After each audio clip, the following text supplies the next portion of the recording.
이 시간은 하나님의 말씀 봉독해 올리는 시간 갖도록 하겠습니다. 오늘 주신 말씀은 사도행전 6장의 말씀입니다. 사도행전 6장 1절에서 7절까지의 말씀인데요. 우리 한 절씩 교독하시겠습니다. 사도행전 6장 1절에서 7절까지의 말씀입니다. 1절입니다. 그때의 제자가 더 많아졌는데 헬라파 유대인들이 자기의 과부들이 매일의 구제에 빠짐으로 히브리파 사람을 원망하니 열두 사도가 모든 제자를 불러 이르되 우리가 하나님의 말씀을 제쳐놓고 접대를 일삼는 것이 마땅하지 아니하니 형제들아 너희 가운데서 성령과 지혜가 충만하여 칭찬받는 사람 7을 택하라. 우리가 이 일을 그들에게 맡기고 우리는 오로지 기도하는 일과 말씀 사역에 힘쓰리라 하니 온 무리가 이 말을 기뻐하여 믿음과 성령이 충만한 사람 스데반과 또 빌립과 브로고로와 니가노르와 디몬과 바메나와 유대교에 입구했던 안디옥 사람 니골라를 택하여 사도들 앞에 세우니 사도들이 기도하고 그들에게 안수하니라. 함께 읽겠습니다. 하나님의 말씀이 점점 왕성하여 예루살렘에 있는 제자의 수가 더 심히 많아지고 허다한 제사장의 무리도 이 도에 복종하니라. 아멘. 감사하신 아버지 하나님, 오늘도 하나님 앞에 예배할 수 있는 환경과 또 기회를 주심에 감사를 드립니다. 우리가 어디에서 어떻게 예배를 드리든지 우리의 마음의 중심이 우리 하나님을 향하게 하시고 또한 말씀 앞에 마음을 열고 아버지는 순복하는 마음으로 겸손히 말씀을 듣고 그 말씀 앞에 반응하기를 원합니다. 성령 하나님께서 우리 예배하는 모든 성도님들의 한 영혼 한 영혼의 심령 가운데 찾아오셔서 하나님 말씀을 들려주시고 그 말씀 앞에 마음의 위로와 용기와 또한 삶의 변화와 또한 새로운 각오와 다짐이 일어나는 복된 예배의 시간이 되어질 수 있도록 오늘 우리 길번 예배 가운데 우리 하나님께서 함께하여 주시옵소서. 여러 가지 어려움들로 인하여 힘겹고 또 고단한 인생 가운데인 이들이 너무 많이 있습니다. 특별히 우리 길번 성도들 가운데는 그런 어려움들이 없도록 하나님께서 기억하시고 아버지 모든 삶의 자리 가운데 하나님께서 동행해 주심으로 삶의 모든 자리에 하나님의 형통케 하시는 은혜를 맛보아 누리는 우리 길벗 교회와 모든 성도님들의 삶이 되어질 수 있도록 우리 하나님께서 특별히 은혜 내리시고 또한 아버지 하나님께서 붙드시고 또한 주장하여 주시옵소서. 온전히 하나님 앞에 드려지는 예배가 되게 하시고 말씀 앞에 함께 아멘으로 순종하며 순복하며 교회됨을 온전히 이루어 나가는 우리 모든 길벗 지체들이 되어질 수 있도록 이 예배 가운데 우리 하나님 함께하여 주시옵소서. 모든 말씀을 권하신 예수님의 이름으로 감사하며 기도드렸습니다. 아멘. 매주 계속해서 사도행전의 말씀을 묵상해 가고 있습니다. 특별히 사도행전 말씀을 계속해서 묵상하는 이유 가운데 하나는 올해가 우리 길벗교회가 개척된 지 창립 10주년을 맞이한 해입니다. 교회가 이제 10년을 맞이하면서 지난 우리의 10년의 교회됨들을 돌아보고 또 앞으로 우리가 어떤 교회로 세워져 가야 할까를 함께 고민하고 돌아보고자 하는 그런 마음에서 교회의 시작을 담고 있는 사도행전의 말씀을 통해서 우리 길벗교회를 좀 돌아보는 시간을 갖고자 하는 마음에서 사도행전 말씀을 계속해서 우리가 묵상하고 있습니다. 사도행전에 기록된 그 초대교회와 또 그 안에 있었던 성도들의 모습들을 통해서 오늘 우리의 모습들, 우리의 교회들을 돌아보고 또 고민해보는 그런 시간들이 되면 좋겠습니다. 우리가 매주 사도행전을 통해서 우리가 보고 있는 이 초대교회의 모습은 매우 놀랍습니다. 성도들이 날마다 서로 모였습니다. 그리고 모여서 기도했습니다. 함께 예배를 드린 것이죠. 그리고 서로 음식을 나눴습니다. 요즘은 어려운 또 못하고 있는 그런 모습이기도 합니다만 그리고 서로 가르치고 또 서로 배웠습니다. 또한 서로 소유를 나누고 서로 재산을 공유했습니다. 그러한 결과로 그들 중에 가난한 사람이 없었다라는 이 초대교회의 놀라운 모습들을 우리가 계속해서 살펴보고 있는 가운데 있습니다. 이런 놀라운 교회의 모습을 보여줄 수 있는 것은 본질적으로는 성령 충만의 결과라 할 수 있을 것입니다. 그럼에도 초대교회는 완전하고 완벽한 교회는 아니었습니다. 우리가 이미 살펴본 바가 있습니다만은, 물론 이것이 성령님께서 불완전하셔서 어떤 결함이 있어서 그런 것은 아니죠. 결국 교회를 구성하고 있는 우리 사람들, 죄성을 가지고 있는 불완전한 우리 사람들의 모임이기 때문에 완전할 수 없고 완벽할 수 없는 것이지요. 또한 이제 막 시작된 교회였기 때문에 일정 부분 이 시행착오는 불가피한 것이기도 했습니다.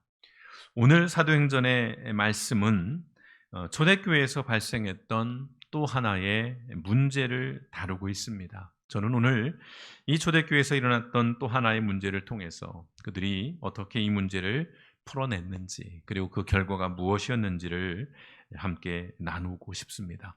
오늘 본문의 말씀 사도행전 6장 1절은 이렇게 시작이 됩니다. 함께 보실까요? 이 시기에 제자들이 점점 불어났다. 그런데 그리스 말을 하는 유대 사람들이 히브리 말을 하는 유대 사람들에게 불평을 터뜨렸다. 그것은 자기네 과부들이 날마다 구호 음식을 나누어 받는 일에 소홀히 여김을 받기 때문이었다. 문제가 발생합니다. 그 문제가 무엇이었는가를 우리에게 들려주고 있습니다. 먼저는요, 오늘 이 초대교회에서 발생한 이 내부에서 발생한 이 문제의 근본적인 원인은 사실은 아이러니하게도 교회의 급격한 성장에 있었습니다. 갑작스럽게 폭발적으로 교회가 성장하면서 문제가 발생하게 된 것입니다. 생각해 보면 어느 모임이든 사람이 많아지면 그만큼 문제와 갈등도 많아지는 것입니다. 10명이 모이면 10개의 문제가, 100명이 모이면 100개의 문제가, 아니 그 이상의 문제가 생겨나고 있는 것이 우리의 현실입니다. 교회가 시끄럽고 교회가 소란스러운 것은 그런 의미에서 사실은 지극히 자연스러운 모습이라고 할 수 있는 것이지요. 특히 초대교회는 조직이나 어떤 행정이 잘 짜여져 있는 그런 교회가 아니었습니다. 처음 교회가 생겨났고요, 아무것도 모르는 그런 상황 가운데 있었습니다. 더구나 교회로 들어오는 사람들이 많았을 뿐만 아니라 교회로 들어오는 사람들의 대부분은 구제나 어떤 돌봄이 필요한 연약한 사람들이었다는 것입니다. 그 대표적인 대상이 과부들이었습니다. 과부는 어린이와 고아와 더불어서 당시 사회에서 가장 취약한 계층이었습니다. 이들은 구약 성경에서 하나님께서 특별한 관심과 보호를 명령한 대상자들이었습니다. 정말 편애라고 할 만큼 하나님께서 유독 관심을 보였던 대상들이었습니다. 그런 결과로 당시 초대교회의 주된 사역은 어쩔 수 없이 구제 사역이었다는 것이죠. 사람들을 도와주고 또 먹을 것을 주고 옷을 나눠주는 이런 식의 일들이 주된 사역들이었습니다. 그런데 여기서 문제가 생기는 것이죠. 초대교회는 민족으로 보자면 유대인들의 공동체입니다. 유대인들이에요. 근데 문화적으로는 두 부류로 나누어집니다. 먼저 주류라고 할 수 있는 히브리파 유대인들이 있고요, 비주류라고 할 수 있는 헬라파 유대인들로 구분되고 있습니다. 히브리파 유대인들은 예루살렘을 중심으로 한 이른바 본토 출신들입니다. 처음부터 이스라엘 땅에 예루살렘에 거주했던 그런 유대인들이고요, 헬라파 유대인들은 해외파라고 할 수 있습니다. 교포들이라고 할 수 있는 것이지요. 예루살렘, 이스라엘을 떠나서 그 주변에 소위 이방 민족, 또 이방 땅이라고 하는 그 주변 나라들에서 생활하던 유대인들, 이들을 헬라파 유대인들, 그리스 말을 사용한다고 해서 이렇게 표현을 하는데요.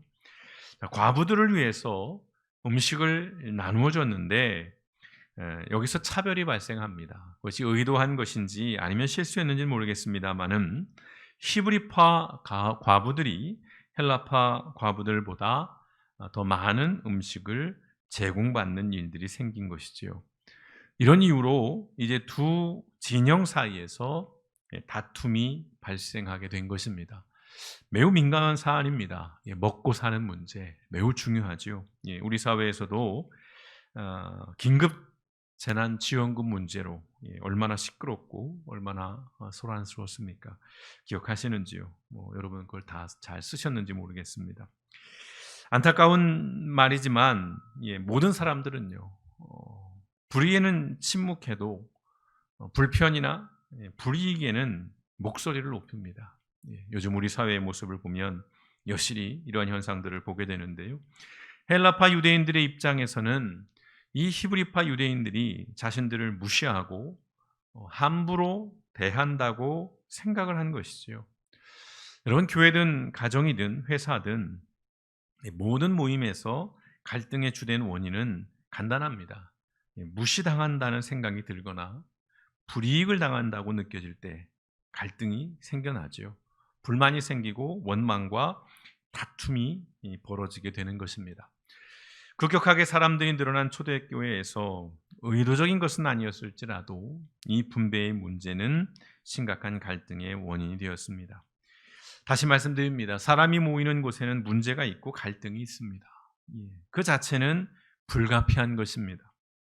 다만 중요한 것은 그것을 풀어내는 방식이라는 것이지요.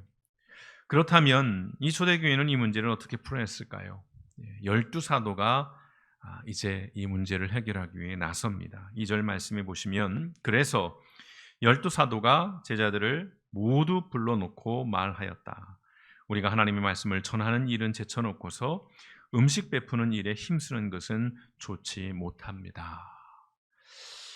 이 말씀만 일단 본다면 어느 면에서는 오해하기 쉬운 그런 표현입니다. 하나님의 말씀을 전하는 일이 음식을 베푸는 일, 즉 구제하는 사역보다 더 중요하고 더 나은 사역이라는 그런 말씀처럼 들립니다마는 그렇지 않습니다. 이 두 사역은 수평적이라는 것입니다. 단순 역할의 차이라는 것입니다. 12사도는 좀 더 구체적인 방법을 제시합니다. 3절과 4절의 말씀입니다. 그러니 형제자매 여러분, 신망이 있고 성령과 지혜가 충만한 사람 7을 여러분 가운데서 뽑으십시오. 그러면 그들에게 이 일을 맡기고 우리는 기도하는 일과 말씀을 섬기는 일에 헌신하겠습니다. 구체적인 방법을 제시합니다. 자, 사도들의 이 제안은 오늘로 표현하자면 교육과 행정을 나누자는 말씀이죠. 이것은 은사에 따른 역할을 구분하자는 것입니다. 12사도들이 교육과 행정을 함께 담당하기에는 당시 초대교회는 규모가 컸다는 것이죠. 사실 이것은 규모의 문제를 떠나서 꼭 필요한 것이기도 합니다. 이제 제자들은 12사도의 이 제안을 수용합니다. 5절과 6절의 말씀입니다. 모든 사람이 이 말을 좋게 받아들여서 믿음과 성령이 충만한 사람인 스데반과 빌립과 브로고르와 니가노르와 디몬과 바메나와 안디옥 출신의 이방 사람으로서 유대교에 개종한 사람인 니골라를 뽑아서 사도들 앞에 세웠다. 사도들은 기도하고 그들에게 안수하였다라고 기록합니다. 초대교회에 최초로 7명의 집사가 세워진 것입니다. 오늘날 집사 직분의 기원을 우리가 여기에서 찾고 있습니다. 오늘 이 집사가 세워지는 이 과정들 또 그 배경들을 놓고 볼 때 여러분 집사라는 직분은 목사의 수족이 아니라는 것을 우리는 꼭 기억했으면 좋겠습니다. 교회의 사역자라는 것입니다. 목사의 일을 도와주고 또는 목사의 어떤 들러리 같은 역할이 아니라 교회의 엄연한 사역자라는 것입니다. 설교를 하고 가르치는 사역은 목사의 역할입니다. 교회의 행정은 집사의 역할, 사역이라는 말씀입니다. 우리 길벗교회가 앞으로 좀 더 고민하고 또 보완해야 할 그런 부분이기도 합니다. 개인적으로는 이 역할들을 좀 더 분명하게 나누어서 우리 길법교회 사역을 감당하고자 하는 마음들이 늘 있습니다. 목사로서 저는 가르치는 일들, 설교하는 일들에 좀 더 집중을 하고 또 교회 집사님들이 세워져서 그 집사님들이 통해서 길법교회가 또 여러 가지의 다른 일들, 사역들을 더 힘있게 감당하는 그런 교회의 모습들을 꿈꿔봅니다. 여러분들에게도 좀 도전을 해드립니다. 우리 길법교회가 좀 더 이렇게 함께 사역하고 또 그 사역에 더 많은 성도님들이 실질적으로 참여하는 그런 교회가 되었으면 좋겠습니다. 꼭 교회가 커야 할 수 있는 일은 아닙니다. 작은 교회일 때부터 이렇게 역할들이 나눠져서 서로 팀 사역을 이루어질 때 교회가 더 교회다워질 수 있다라고 여겨집니다. 여러분들에게 도전을 드리는 것입니다. 자, 초대교회에서 선출된 7명의 집사의 이름을 우리가 주목할 필요가 있습니다. 어색하지요. 그래서 읽다 보면 자꾸 발음이 꼬이게 되는데 헬라식 이름인 것입니다. 히브리식 이름이 아니라 헬라식 이름이라는 것입니다. 그래서 7명 모두가 헬라파 유대인이라고 추정을 합니다. 물론 좀 더 디테일한 부분에서 다른 의견을 이야기하는 분들도 있습니다만은 일반적으로는 이 선출된 7명의 집사는 모두 헬라파 유대인이라고 그렇게 일반적으로는 이야기를 합니다. 비주류입니다. 소수의 사람들입니다. 본토에서 살던 사람들이 아니라 심지어는 이방인까지도 포함되어 있다라고 하는 것입니다. 여러분, 이것은 굉장히 놀라운 결정입니다. 초대교회가 보여주는 또 하나의 놀라움인데요. 자, 갈등의 구체적인 원인이었던 과부들에 대한 그 구제 사역은 넓게 보면 본질적으로 보자면 결국은 재정을 다루는 문제입니다. 돈을 쓰는 문제였다는 것입니다. 여러분, 어느 조직이든 돈을 관리하는 곳은 힘이 있습니다. 우리나라도 보면 기획재정부, 굉장히 힘이 있죠. 돈을 다루고 있기 때문에 그렇습니다. 여러분, 초대교회에서 주류는 히브리파 유대인들이었어요. 다수였습니다. 요직을 차지하고 있었고 교회의 중추적인 자리를 역할들을 하고 있던 사람들이었습니다. 충분히 주장할 수 있는 위치에 있었습니다만은 비주류였던 이 헬라파 유대인들에게 교회 사역의 중요한 축인 재정과 행정의 일을 맡겼다라고 하는 것입니다. 지도력의 균형을 맞춘 것입니다. 그러나 굉장히 어려운 일이죠. 현실에서 이러한 일들은 쉽지가 않습니다. 우리가 정치권을 바라다 볼 때 늘 서로 싸우는 것이 무엇입니까? 주도권을 누가 잡느냐는 것입니다. 그래서 그걸 가지고 얼마만큼 자신들의 어떠한 일들을 관철시키느냐, 늘 이 싸움인 것이지요. 교회도 예외는 아닙니다. 초대교회도 마찬가지였고요. 그럼에도 초대교회가 우리에게 보여주는 것은 놀라운 모습인 것입니다. 헬라인파 유대인들에게 재정을 맡기면서 행정을 다 위임했다는 것. 여러분이 우리는 이것을 쉽게 넘길 수 없는 그러한 일인 것이지요. 누가는 초대교회 내부에서 일어난 그 갈등과 그 갈등을 해결한 결과를 우리에게 이렇게 들려줍니다. 7절의 말씀입니다. 하나님의 말씀이 계속 퍼져나가서 예루살렘에 있는 제자들의 수가 부쩍 늘어가고 제사장들 가운데서도 이 믿음에 순종하는 사람들이 많았다라고 들려줍니다. 여전히 교회가 성장했다라고 하는 것입니다. 그런데요, 이 7절의 이 말씀뿐만 아니라 오늘 이 헬라파 유대인들을 7 집사로 세운 그 결과는 더 놀라운 결과로 이어집니다. 그 말씀은 이제 다음 주로부터 해서 펼쳐지게 될 것인데요. 오늘 이 갈등을 해결한 결과 교회가 성장했다는 것에서 또 한 가지 더 주목할 만한 말씀이 유대교 제사장들 중에서 예수 그리스도의 복음을 받아들이고 개종하는 일이 일어났음을 기록한 사실입니다.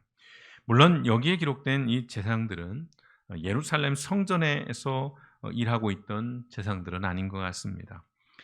지방에서 어떤 작은 마을에서 종교 지도자로서 활약했던 제사장들이 개종을 한 이야기들인데요.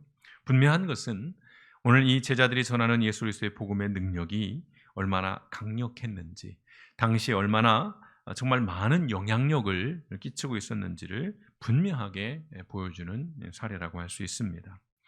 여러분, 초대교회는 외부로부터의 핍박과 아울러서 내부로부터의 갈등이 존재하는 교회였습니다. 오늘 우리의 교회와 그 어느 면에서는 별반 다르지 않다라는 것이지요.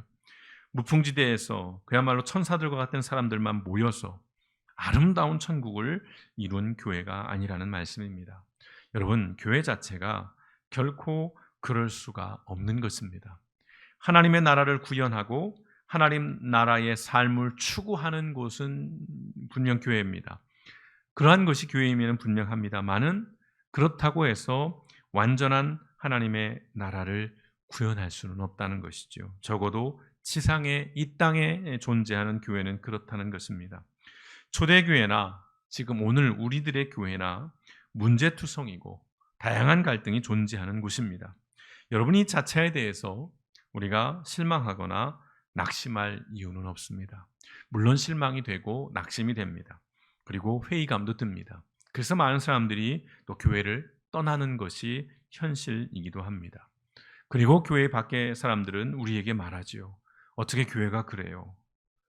교회가 어떻게 그럴 수 있어요? 라고 그렇게 말합니다. 그러나 여러분, 그렇게 물어오는 사람들에게 머뭇거리지 말고 대답해 주십시오. 예, 교회는 그런 곳입니다. 교회는 그럴 수 있습니다. 라고 대답해 주십시오. 다시 말씀드립니다. 교회의 문제와 갈등이 있다는 사실에 실망하거나 낙심할 이유는 없다는 것입니다.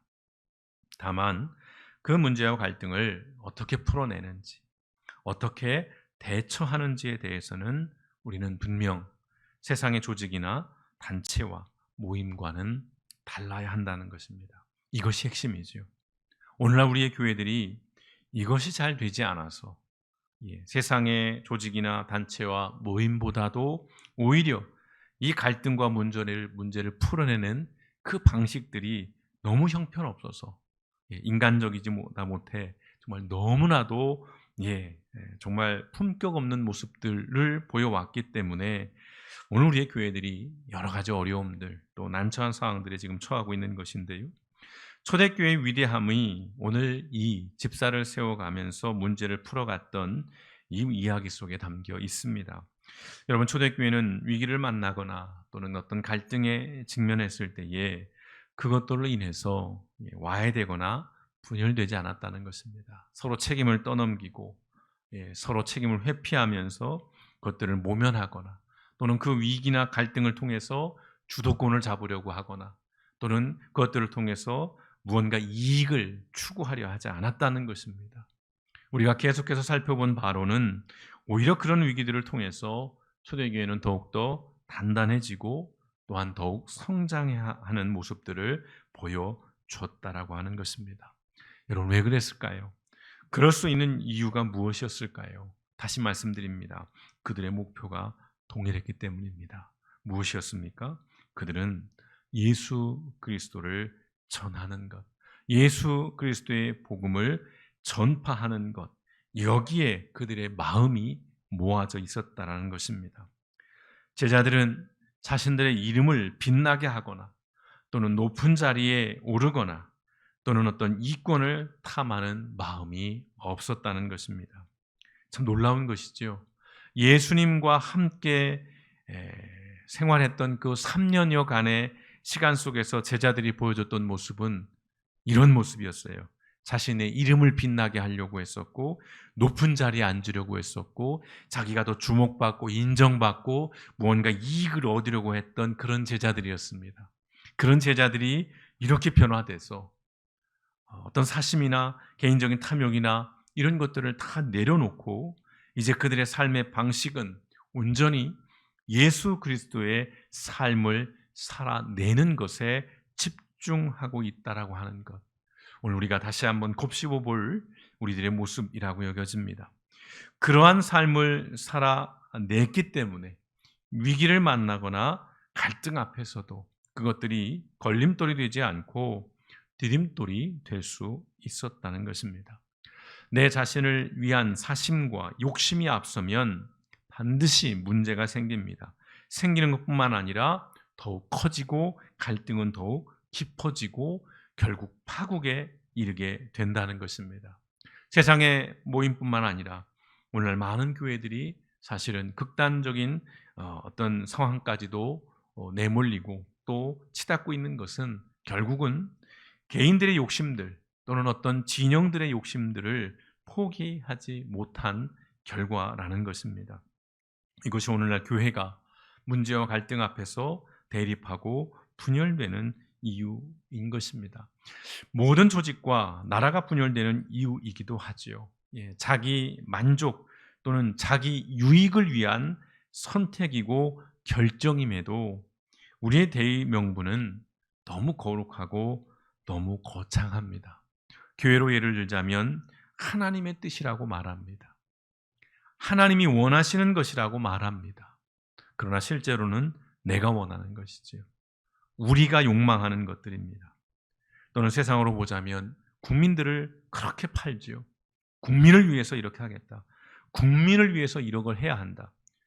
사실은 국민을 위한 것이 아니지요. 어떤 자기들의 정파나 또는 어떤 자신들의 이익 때문에 국민을 팔아버리는 것이지요. 오늘 우리가 말하는 이 대의 명분은 사실 너무나도 이기적이고 또한 개인적인 탐욕과 또는 욕망에 너무 찌들어 있다는 것들을 우리는 부인할 수 없는 것입니다. 여러분, 문제없는 교회, 갈등 없는 교회를 꿈꾸지 마십시오. 이런 말이 이상하게 들릴 수도 있을 것 같습니다. 그런 교회는 그 자체로 문제가 심각한 교회일 수 있습니다. 문제와 갈등이 교회의 상태와 수준을 결정하지 않습니다. 문제가 있으니까, 갈등이 있으니까, 이 교회는 나쁜 교회네. 이 교회는 참 수준이 그렇네. 아니요. 그것으로 판단할 수는 없는 것입니다. 그것을 풀어내는 방식, 여기에 교회의 수준이 있다라는 것입니다. 그리스도인이 늘 성령 충만을 추구하고 그것을 위해서 우리가 늘 기도하며 깨어 있어야 할 이유는 분명합니다. 먼저는 각자 개인의 경건 생활을 위한 것입니다. 하나님 앞에서 그리스도인으로 살아가기 위해서 우리는 성령 충만해야 합니다. 깨어 기도해야 합니다. 우리의 신앙을 돌아보고 또한 점검하고 늘 유지해 가야 합니다. 그러나 이것이 개인적인 영역, 개인적인 차원만 있는 것은 아니라는 것입니다. 오늘 초대교회가 그 문제를 풀어낼 수 있었던 것은 모두가 성령 충만하기 때문이라고 한다면 오늘 우리가 깨어서 기도해야 할 성령 충만을 추구해야 할 이유는 교회 공동체를 건강하게 하고 문제와 갈등을 만났을 때 그것을 디딤돌로 만들어내기 위함이라는 사실을 우린 또한 잊지 않아야 할 것 같습니다. 그래서 우리는 늘 물어야 합니다. 지금 나의 신앙과 나의 믿음은 내 자신뿐만 아니라 교회 공동체를 위해서 덕이 되고 있는지 독이 되고 있는지를 우리는 늘 돌아봐야 할 것입니다. 홀로 신앙생활을 할 수 없습니다. 교회는 사람들의 모임입니다. 사람들이 함께 모여서 공동체로 세워져 가는 것, 그것이 교회요. 또한 그것을 통해서 예수 그리스도의 복음이 온전히 증거될 수 있는 것입니다. 그렇다면 오늘 나의 신앙은, 나의 개인적인 경건은 나에게만 영향을 주는 것이 아니라 교회 공동체에게 영향을 준다는 것입니다. 문제가 있습니다. 갈등이 있습니다. 불가피한 것입니다. 그러나 이것을 풀어내는 그 방식, 또 이것을 풀어내는 그 대처하는 모습들은 결국은 우리가 무엇을 추구하고 있고 우리가 무엇을 위해 모인 공동체인가 하는 것에 달려 있다는 것입니다. 끊임없이 우리가 하나님 앞에 서서 우리를 낮추고 하나님 말씀 앞에 순복해야 하는 이유는 그것이 내가 하나님 앞에 온전히 서는 길임과 동시에 교회가 나로 인해서 하나님 앞에 온전한 공동체로 세워져 가는 길이라는 사실을 우리는 다시 한번 기억할 수 있으면 좋겠습니다. 오늘 초대교회가 보여줬던 이 모습을 통해서 오늘 우리 길벗 교회가 여러 문제와 어려움 속에서도 우리가 동일한 목표를 가지고 또한 하나의 분명한 목적을 향해서 그러한 문제와 갈등을 오히려 교회가 교회되는 일들로 교회가 더 단단해지고 더욱더 온전해져서 예수 그리스도의 복음을 더 전하고 또 온전히 증거하는 교회 공동체가 되어지는 그런 기회로 삼는 우리 교회 되어질 수 있으면 좋겠습니다. 우리가 함께 하지 못하고 또 같이 사역들을 하지 못해서 여러 아쉬움들이 있습니다. 또 마음의 어려움들도 있습니다. 그러나 마음으로 우리가 함께 하시면서 우리 길벗 교회도 이 초대교회처럼 여러 가지 어려움들과 문제들을 통해서 오히려 더 하나님 앞에 바로 세워져 나아가는 그런 교회가 될 수 있기를 위해서 여러분 삶의 자리에서 기도해 주시고 또 마음으로 함께 해 주셔서 언젠가 우리가 함께 다시 모여서 함께 예배하고 또 함께 여러 가지 일들을 감당할 때에 정말 멋진 교회를 만들어가고 세워가는 저 여러분 우리 길벗 교회가 되어 주시기를 주님의 이름으로 축원드립니다. 함께 기도하시겠습니다.